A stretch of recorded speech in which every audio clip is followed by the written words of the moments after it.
өнөө маргаашаа харсан. Ер нь зүгээр өнөөдрийн ингэж ийм байдалд орж байгаа шалтгаан бол дандаа сонгуулийн 4 жилээр асуудлыг харддаг, төлөвлөдөг, богино тийм одоо зайнд асуудал ярьдаг тийм жишг явж ирсэн учраас л өнөөдөр бас хөрөнгөлөгдсөн асуудал их байна шүү дээ. Агаарын бүрэлдэхүүн тэмцэх гэж бид нар бас төрс нүүрсгээл манай нийслэлийн өдөр шөнөгүй л ажиллаж байна.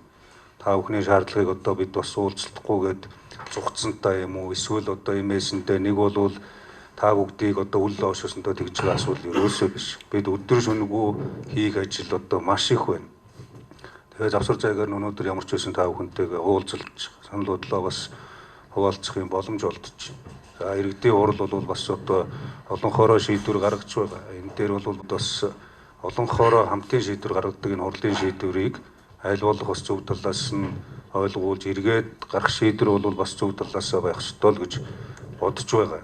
Ээж мөн ялгаагүй одоо олон айлд хүүхдээ айлын нэг хүүхд. Манайх одоо ах トゥ амрах садан гээл 60 70 хүн байна. Бүгдээрээ л амьдрал ах одоо тийм сайн гэвэл тийм биш. Мөн л хоногийн олоо яа гэж байгаа хүмүүс зөндөөл бий.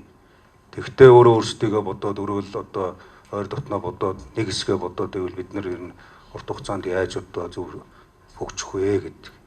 Ийм асуултын тэмдэг хүртэл одоо бидэнд байнг байж байгаа. Тэр энэ талаас нь та бүхэн бас одоо харж иргэд олон нийт маань бас ойлгоно гэдэгт би эргэлзэхгүй байна. Дээрээс нь болох талаас нь асуудлыг ирж харъя л гэж.